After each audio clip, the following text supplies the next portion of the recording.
Betting భూతం ఎంతో మందిని బలికొనింది. సరదాగా మొదలైన ఈ వ్యసనం చేతిలో చిల్లిగవ్వ కాదు కదా, సర్వం కోల్పోయేలా చేసింది. చివరికి చావే శరణ్యమైంది. సాఫ్ట్వేర్ నుంచి స్టూడెంట్ల వరకు లక్షల్లో అప్పులు చేసి బెట్టింగ్ ఆడి ఉన్నదంతా కోల్పోతున్నారు. చివరికి అప్పు తీర్చే దారి లేక ఫ్యామిలీతో విషయం చెప్పక సూసైడ్ చేసుకుని తను చాలిస్తున్నారు. కుటుంబాల్లో తీవ్ర శోకాన్ని నింపుతున్నారు. కొందరు బెట్టింగ్ యాప్స్తో నష్టపోయి చనిపోయిన వారి కుటుంబాన్ని కదిలిస్తే చాలు, వారి శోకం అంతా ఇంతా కాదు.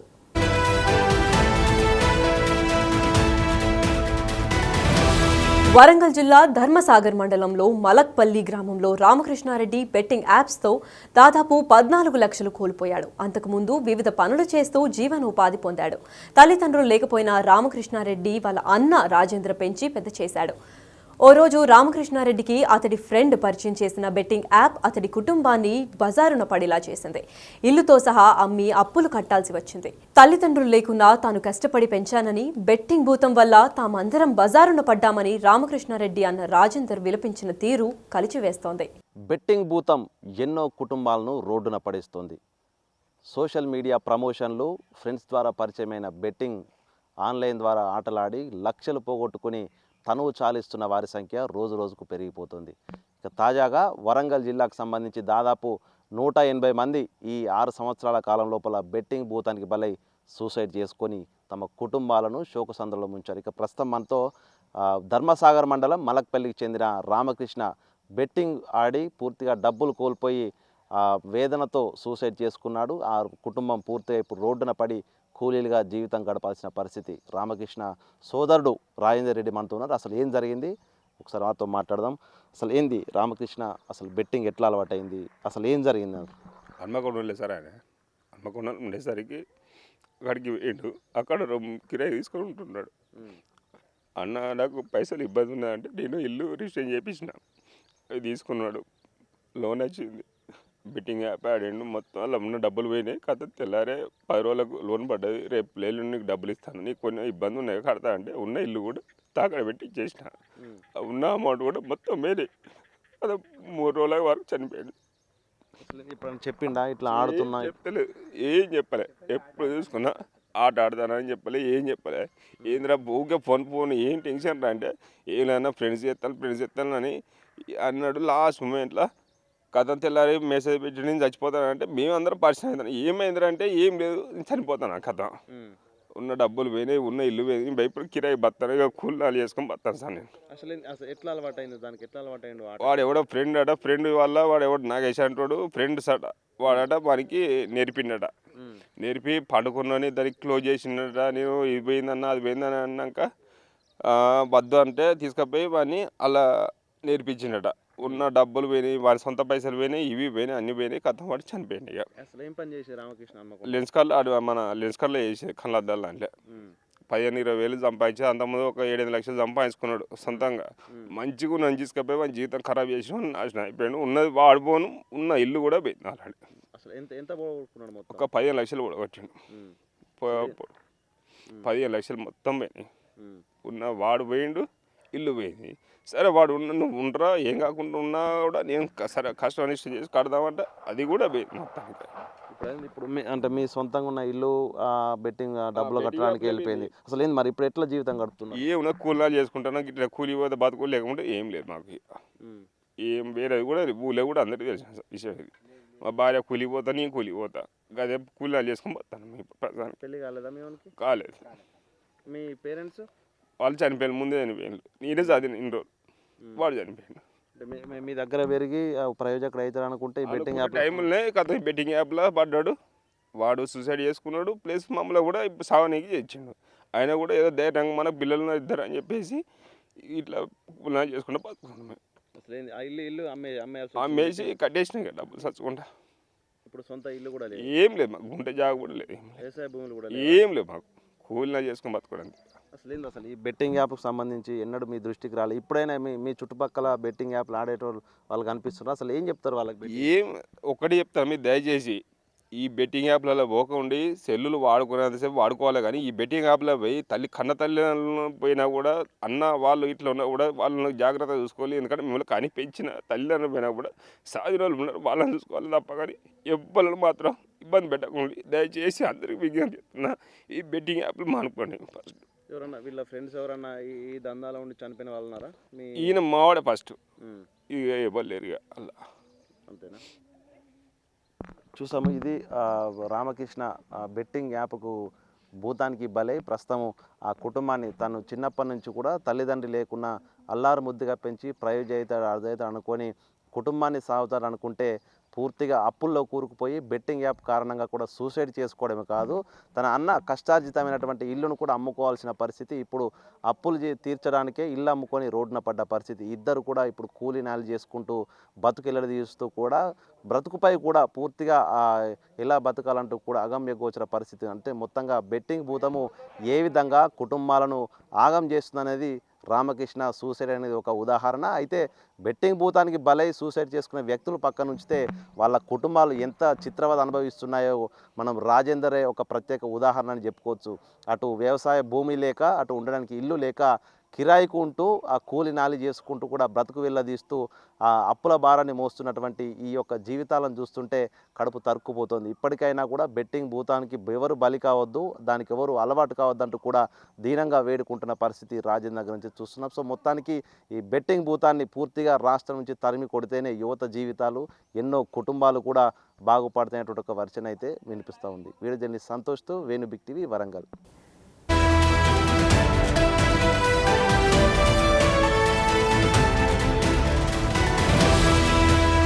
సంగారెడ్డి జిల్లాకు చెందిన సాఫ్ట్వేర్ ఇంజనీర్ అరవింద్ బెట్టింగ్ యాప్కు బలయ్యాడు.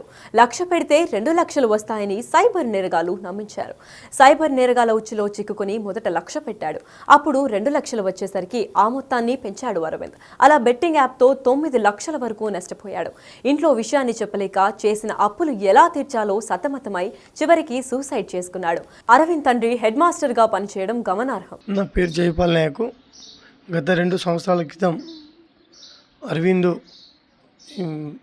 ఇంట్లోనే ఉరివేసుకొని చనిపోయాడు. అరవింద్ మా అన్న కుమారుడు. మా అన్న హెడ్ మాస్టర్, మా అన్న మా వదిన ఇద్దరు ఉద్యోగం చేస్తారు. కానీ అతను బీటెక్ చదువుకొని సాఫ్ట్వేర్ ఉద్యోగం చేసుకుంటూ జీవనం గడుపుతుండు. అందరితో కలుపుకుండే అరవింద్ ఇలా చేసుకుంటాడని గిట్ట మేము అనుకోలేము. 2 డేస్ షార్ట్ పీరియడ్లోనే ఇంట్లో పెళ్ళి జరుగుతుంది. ఇంట్లో అంతా పెళ్లి పనులు నడుస్తున్నాయి, పత్రికలు పంచుడు అవి ఇవన్నీ నడుస్తూ ఉన్నాయి. అందులోనే ఆయనకు వచ్చిన ఫోన్లో టెలిగ్రామ్లో ఒక లింక్ వచ్చింది. ఆ లింకులో నీకు ఫస్ట్ హోమ్ ఫ్రమ్ వర్క్ అని చెప్పేసి ఇక్కడే ఉద్యోగం ఇస్తామని చెప్పేసి ఆశ చూపారు. దాని తర్వాత నువ్వు ఇన్ని పైసలు ఇన్వెస్ట్ చేస్తే నీకు ఇన్ని పైసలు వస్తాయని అన్నారు. ఆయన దానికి లోనై ఆ ఫేక్ యాప్కు ఇదై తెలుసుకోలేక ఎమోషనల్లో ఏం చేసిందంటే నిజంగానే పైసలు వస్తాయేమో అని చెప్పేసి ఆశపడి ఆయన దగ్గర ఉన్న డబ్బులు, ఆయన అకౌంట్లో ఉన్న 50 to 1 lakh ఉన్న డబ్బులు ఇన్వెస్ట్ చేసి దాని తర్వాత ఆయనకు వచ్చినాయి. దాని తర్వాత గిట్ట పెద్ద మొత్తంలో నీకు 10 లక్షలు పెడితే 20 లక్షలు వస్తాయి అట్లా అని ఆశ చూపిరి. ఆ ఆశ చూపి ఆయన 9 lakhs వరకు ఇన్వెస్ట్ చేసి దాని తర్వాత అక్కడ నుంచి ఎలాంటి మెసేజ్ రాకపోవడం, డబ్బులు రాకపోవడంతో ఆయన ఏం చేయాలో తోచగా ఇంట్లోనే ఎవరికి చెప్పకుండా డిప్రెషన్లో పోయి భార్యకు, కుటుంబ సభ్యులకు, తల్లిదండ్రులకు ఎవరు తెలియజేయకుండా మరి ఇంట్లో పెళ్ళికి తెచ్చినటువంటి బంగారాన్ని, అంటే ఆమె వారి వైఫ్కి పెట్టిన బంగారాన్ని కూడా నాకు ఇట్లా అర్జెంట్ ఉంది అది ఇది అని చెప్పేసి అని తీసుకున్నాడు. ఈ భర్త అడుగుతున్నప్పుడు సహకరించింది. కానీ ఇలా చేసుకుంటాడని చెప్పేసి ఎవరు అనలేరు. అందులోనే అరవింద్ ఇట్లా చేసుకుంటాడని అనుకోలేము. ఈరోజు నిండు ప్రాణం బలైపోయింది. ఒక కుటుంబం ఎంత బాధపడాల్సి వస్తుందో ఇలాంటి ఫేక్ యాప్స్ ద్వారా ఈ సైబర్ నేరగాలు ప్రలోభాలకు లోనై ఎంతోమంది అమాయక ప్రజలు ఈరోజు చనిపోతూ ఉన్నారు. రోజు రోజుకి ఇవి జరుగుతూనే ఉన్నాయి. కేంద్ర ప్రభుత్వం వీటి మీద దృష్టి పెట్టి ఈ ఫేక్ యాప్స్ని తొలగించాలి. ఈరోజు ఓటీపీలు అని చెప్పేసి ఏవేవో రకరకాలుగా మెసేజ్లు పెట్టి ప్రజలను ఇబ్బంది పెట్టి పనులు చేస్తూ ఉన్నారు. వీళ్ళు చేసే మోసాలకు ఈరోజు తల్లిదండ్రులు ఎంత ఇబ్బంది పడుతున్నారో ఈరోజు మనం కళ్ళారా చూస్తూ ఉన్నాం. ఈ మోసం చేసి అంటే మీరు మోసం చేసి ఏం చేస్తారో మీ కుటుంబంలో గిట ఇదే పరిస్థితి వస్తుంది. ఇలాంటి ప్రజల ఉసురులు తలిగి మీరు నాశనం అయిపోతారు. ఈరోజు ప్రత్యేకంగా కేంద్ర ప్రభుత్వం దృష్టి పెట్టి ఇలాంటి యువకులను బలి కాకుండా ఈ యాప్స్లకు లోనై ప్రలోభాలకు లోనై ఓటీపీలలో ఈ ఫేక్ యాప్స్లను తొలగించాలని చెప్పేసి ఈ సందర్భంగా తెలియజేస్తా ఉన్నా. పేరు అరుణ్ కుమార్. నేను అరవింద్ వాళ్ళ బ్రదర్ని, పెద్ద అన్నయ్యని. ఇట్లా మా తమ్ముడు ఇట్లా సూసైడ్ చేసుకుంటూ ఇట్లా ఆన్లైన్ లింక్ వచ్చి ఇలా అయింది. ఇంచుమించు 2 years వస్తుంది. 2 years వస్తుంది. చాలా ఇబ్బంది పడ్డాము. చెల్లెలు పెళ్ళి ఉండే, వారంలో చెల్లెలు పెళ్ళి ఉండే. చెల్లెలు పెళ్ళి నుంచి ఆ లింక్ ఎక్కడి నుంచి వచ్చిందో తెలియదు, కానీ ఆ లింక్ ఓపెన్ చేసి 3-4 days నుంచి ఆ లింకులో నిమగ్నం అయిపోయి అందులో ఉన్న బంగారం తీసుకుపోయి తాకట్టు పెట్టి ఎవరికి చెప్పకుండా బంగారం తీసుకుపోయి తాకట్టు పెట్టేసి ఆయనంతలో ఆయన డిప్రెషన్కి వెళ్ళిపోయి ఆయన ఒక్కడే ఆలోచన చేసుకుని ఎవరితో షేర్ చేసుకోకుండా ఎవరికి చెప్పుకోకుండా ఒక్కడే ఇబ్బంది పడకుండా ఆ రోజు ఈవినింగ్ టైం ఇక్కడే మా ఫాదర్ ఇక్కడే కూర్చున్నారు. నేను కార్డ్స్ పంచుదామని చెప్పి బయటికి ఇట్లా వెళ్తున్నాను. అప్పుడే అతను అక్కడ నుంచి వచ్చాడు. మా మదర్ కింద ఉండే, కింద అంతా సామాన్లు చదువుతుండే. వాళ్ళు అప్పుడే 3 months అవుతుంది అతనికి పెళ్ళి. 3 monthsలోనే వాళ్ళు కింద ఉంటున్నారు. పెద్ద అయినా పైన ఉండాలని కింద ఉండాలని చెప్పి ఆయన కింద ఉంటున్నాడు. మా మదరు, మా భార్య వాళ్ళంతా కింద సామాన్ చదువుతుంటే అప్పుడే వచ్చాడు. వచ్చి కడపగా నిలబడి మా మదర్ని ఒక 2-3 minutes అట్లా చూస్తుండిపోయాడు అన్నమాట. అలా ఎందుకు చూస్తాడు, ఆమె కూడా అబ్జర్వ్ చేయలే, మా భార్య కూడా చేయలే. వచ్చాడు కదా ఇక పడుకుంటాడేమో అని చెప్పి బెడ్రూమ్లో కూడా వాళ్ళు జరిగి ఆయన లోపలికి వెళ్ళిపోయాడు. లోపలికి వెళ్ళిపోయి వీళ్ళు దానికి డిస్టర్బ్ అవుతుంది అని చెప్పి వీళ్ళు ఏం చేశారు, పైకి వచ్చేసారు. పైకి వచ్చే టైం చూసుకున్నాం, అదే ఇదేమో డోర్ వేసుకొని లెటర్ రాసి ఏం చేసుకున్నారు అంటే వాళ్ళ భార్యకి కానిస్టేబుల్ కోచింగ్ పంపిస్తుండే, ఎస్ఐ కోచింగ్. అంటే ఆమె ప్రీమియర్స్ క్లియర్ అయిన ఉండే, ఆమెకు చదివించుకుంటా కోచింగ్ పంపించుకుంటా అంటే పోలేడు. ఆమె ఎన్నిసార్లు ఫోన్ చేసినా లిఫ్ట్ చేయాలంటే ఆమె అంతా ఆమె వచ్చేసింది. మా ఫాదర్ ఏం చేశారంటే ఇక పెద్దోడు అటు వెళ్ళిపోయాడు, వీడు ఇటు వచ్చి పడుకుండొచ్చు కదా, నేను పోయి కిరాణం తీసుకొద్దాం. మా ఫాదర్ అప్పుడే కిరాణం తీసుకొచ్చాడు అనమాట, పెళ్లి సామాన్ కిరాణం. ఆమె అప్పుడే వచ్చి డోర్ కొడుతుంది, ఎంత కొట్టినా తీయట్లేదు అని చెప్పంటే మా ఫాదర్ వచ్చేసరికి డోర్ తీయట్లేదు మా అమ్మాయి అని చెప్పనేసరికి మా ఫాదర్ పోయి కొట్టారు, తీయట్లేదు. ఫోన్ చేస్తే రింగ్ అవుతుంది కానీ లిఫ్ట్ చేయట్లేదు. ఇలా అని చెప్పి పైన ఈ బాబు మా బాబు అందరూ వచ్చి డోర్ కొడితే ఇలా ఇన్సిడెంట్ ఇట్లా ఇబ్బంది చాలా ఇది అందరూ ఏడ్చుకుంటారు. ఇది ఇబ్బంది చాలా అయిపోయి 10 వారంలో పెళ్ళి ఉండే, క్యాన్సిల్ అయిపోతుంది అది అనుకున్నాం. కానీ వాళ్ళు పెద్ద మనసు చేసుకొని అవతల వాళ్ళు కూడా పెద్ద మనసు చేసుకొని అర్థం చేసుకొని ఇబ్బంది కావద్దని చెప్పి వాళ్ళు పెళ్ళి చేసుకోవడం జరిగింది మినిమం నుంచి. కానీ ఇట్లాంటి బాధ, ఇట్లాంటి ఇబ్బంది ఏ తల్లిదండ్రులకు రావద్దు. చాలా బాధ అనుభవించినాం. ఎందుకంటే ఇట్లాంటి ఇబ్బంది ఏ పేరెంట్స్కి చాలా నరకం చూసిరన్నమాట. పెళ్ళి ఇటు చెల్లెలు పెళ్ళి, కూతురు పెళ్ళి కాళ్ళు గడగలేకపోయారు, ఇటు కొడుకు ఇది చాలా ఇబ్బంది పడ్డారు. డబ్బుల విషయంలో కూడా చాలా ఇబ్బంది, చాలా అప్పుల పాలైపోయినాం, చాలా లాస్ అయిపోయినాం, చాలా ఇబ్బంది. ఇలాంటి దుర్ఘటన ఏ బిడ్డకి రావద్దు, ఏ తల్లిదండ్రులకు రావద్దు. ఇట్లాంటి యాప్స్, లింక్స్ ఏమున్నా గవర్నమెంట్ ఒక్కసారి దృష్టి పెట్టి ఇవన్నీ ఆ లింక్స్ అన్నీ అన్అఫిషియల్ లింక్స్ అన్నీ బ్యాన్ చేసేసేయాలి. ఎందుకంటే యువకులు చిన్న బీటెక్ చదువుకొని జాబుల కోసం దానికోసం జాబులు లేక డిప్రెషన్లోకి పోయి ఇట్లాంటి లింకులు వచ్చేసరికి వాటి వల్లే మన బెనిఫిట్ అవుతామో, ఫ్యామిలీకి మన హెల్ప్ అవుతామేమో, మనకు కూడా సొసైటీలో 2 రూపాయలు వస్తే మనం కూడా తిరుగుతామేమో అనే ఆలోచనలో ఆ లింకులు ఓపెన్ చేసి అందులో నిమగ్నమై ఇంత డబ్బు పెడితే ఇంత అమౌంట్ వస్తాయి, ఇంత పెడితే అని చెప్పి పిల్లలు ఎవరికి చెప్పకుండా బంగారం పెట్టేసి డబ్బంతా పాడు చేసి తర్వాత మోసపోయామని తెలిసి ఇట్లా సూసైడ్ చేసుకొని వాళ్ళు అయిపోయి హ్యాపీగా ఉన్న వాళ్ళ వెనక ఉన్న వాళ్ళ పేరెంట్స్కి, వాళ్ళ ఫ్యామిలీకి ఎంత నరకం, ఎంత బాధ అనేది అనుభవించిన వాళ్ళకి తెలుస్తుంది. అట్లాంటి బాధ యువకులు కూడా పెట్టొద్దు. అయితే 10 లక్షలు, 12 లక్షలు, 20 లక్షలు తల్లిదండ్రులకు చెప్పండి, అన్నదమ్ములకు చెప్పుకోండి, ఫ్రెండ్స్కి చెప్పుకోండి. మీ బాధ ఒక నలుగురికి షేర్ చేసుకుంటేనే వాళ్ళు ఏదో ఒక సాయం దొరుకుతుంది మనకి. ఈ 90 daysలో 20 లక్షలు కూడా ఒక మ్యాటర్ కాదు. ఒక ఎకరమతమో ఒక అర్ధ ఎకరమతమో ఉన్నాయి, రేట్లు ఉన్నాయి, భూములు అమ్ముకోవచ్చు, మళ్ళీ బతుకోవచ్చు. మన ఫ్యామిలీ కోసము, మన ఉన్నోళ్ళ కోసం బతకాలి, మంచిగా చేసుకోవాలి, అందరూ బాగుండాలి అని చెప్పి గవర్నమెంట్ కూడా దీని మీద దృష్టి, స్పెషల్గా గవర్నమెంట్ దీని మీద జాగ్రత్త. ఎందుకంటే మెయిన్ యువకులే, మన ఫ్యూచర్ యువకులే. కాబట్టి యువకులే ఇట్లాంటి యాప్లలో పోయి ఇట్లాంటి ఉద్యోగాల కల్పన లేక, ఉద్యోగ అవకాశాలు లేక, ఇట్లాంటి లింకులకు తొందరగా డబ్బులు వస్తాయని చెప్పి ఆశపడి యువకులు, బీటెక్ చేసే యువకులు, ఇంటర్ వాళ్ళు చాలా పాడవుతుంది. గవర్నమెంట్ కూడా దీని మీద చర్చ చేసుకొని ఏదైనా ఉద్యోగ అవకాశాలు ఏమన్నా హెల్ప్ చేయాలని కోరుకుంటున్నాను.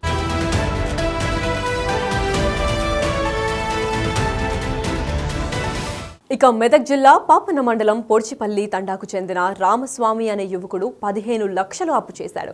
అప్పు తీర్చలేక ఆత్మహత్య చేసుకుని తను చాలించాడు. కొండపాక వాళ్ళ అక్క బిడ్డ వాళ్ళ అక్క కొడుకు పెళ్ళిందని ఊరికొచ్చేసారు. వాళ్ళు హైదరాబాద్ నుండి ఊరికొచ్చి మండపంపల్లికి వచ్చారు. మండపంపల్లి నుంచి ఇక పెళ్లి చూసుకున్నట్టు అయిపోయిందని తెల్లారి మరి ఏమైంది అసలు ఇక తెలియదు. ఫోన్లలో అయితే మాత్రం మాట్లాడితే మస్తు ఆడినాడు సార్. వాళ్ళ బావాలు వాళ్ళ అక్కలు వెనకసిరి ఏమైందిరా అని అడుగుతుంటే ఆయన ఏం చెప్పలేదట.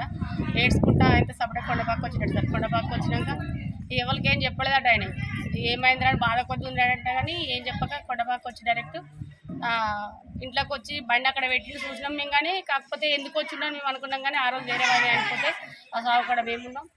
ఏంది అంశం మీకు ఒక్కడు వచ్చినంత పిల్లలు ఏంటంటే ఆయన అక్కలు ఇంటికి ఉన్నారని చెప్పిండట వాళ్ళ దోస్తులకు. కథ ఇంట్లోకి వచ్చిండు ఆయన అది చేసుకునే దాకా మాకు తెలుస్తాను. ఇక ఏమైంది ఏం కథ అంటే ఆటో కోసమే చచ్చిపోయింది సార్. వెనకసిరి మళ్ళీ మేము ఫోన్లలో చూసినాం. ఫోన్లు బెట్టింగ్ కట్టిండు. ఫోన్లు ఆ బెట్టింగ్ కట్టిన సార్ ఫోన్లు చేసిరు. ఫోన్లు చేస్తే ఫోన్లలో ఏమైందంటే ఇట్లా డబ్బులు ఇవ్వాలి మాకు అని చెప్పిండు. వాళ్ళు బేరిచ్చేవారు కంటే ఆయనకు ఏం చెప్పలేకుండా ఆయన అది కొండపాక. అయితే రామస్వామి వాళ్ళ అక్క కొడుకు పెళ్లి పోయిండు. పెళ్లి పోతే అలా అక్క బిడ్డ పెళ్లి పోయింది. పెళ్లి పోతే పెళ్లి కాడ ఉండి చేసి అమ్మను నాన్నను వాళ్ళని అక్కడనే ముంచి చేసి మంచిగా అందరితో కలిసిమెలిసి ఉన్నాడు చేసిండు. ఏమైందని ఆయన కొండపక్క వచ్చిండు. కొండపక్క వస్తే పిల్లలు ఇక్కడ ఆడుకుంటుంటే అడిగితే సంజయ్ అని అంటే ఆడనే ఉన్నాడని పెళ్లికాడ కొడుకును బిడ్డను అందరినీ వాళ్ళ అమ్మ నాన్న వదిలిపెట్టి వచ్చిండు. భార్యను గిట్లా వచ్చి చేసి ఎవరో చెప్పక ఆయన బిట్టింగ్ కట్టి అప్పులు అయినాయి అని బిట్టింగ్ కట్టి 50 లక్షలు బిట్టింగ్ ఆట ఆడి బిట్టింగ్ కట్టి 50 లక్షలు అయినాయి అని ఆయన 50 లక్షలకు ఆయన ఎవరికి చనిపోయినాక దోస్తు వాళ్ళు మాకు తెలుసుకుంటే బిట్టింగ్ కట్టిండు. బిట్టింగ్ వల్ల చనిపోయింది అని చేసింది. ఆయన వచ్చే వరకు ఇంట్లో దర్వా పెట్టుకుని రామస్వామి అని పిలిచే వరకు చూసే వరకు ఆయన దులానికి పడి ఉన్నాడు. చేయగానే వాళ్ళు అమ్మ నాన్న బంధువులంతా అక్క బావలంతా అందరూ వచ్చి చూసే వరకు ఎప్పుడో చనిపోయింది. దేనికోసం అని అంటే బిట్టింగ్ కట్టిండు. బిట్టింగ్లో గెలవలే ఆయన పరిస్థితి ఏందని ఆయన ఊరేసుకుని చనిపోయింది. నాది కొండపాక అండి.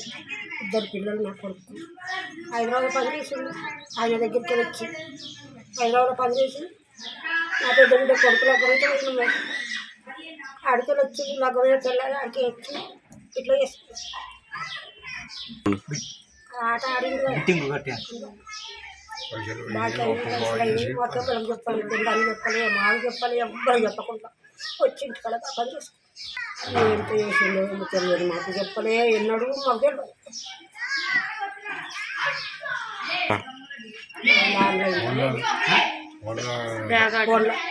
ఆన్లైన్ మాకు తెలియదు, ఆట తెలియదు.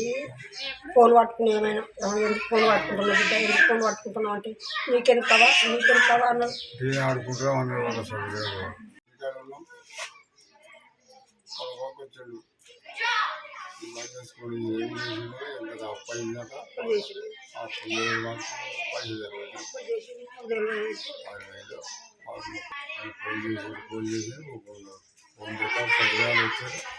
అన్ని సరి చేసారు. సరిపోయింది ఇట్లా బిట్టింగ్ కట్టి 30 లక్షలు అయినా అందులోకైతే 30 లక్షలు అయింది.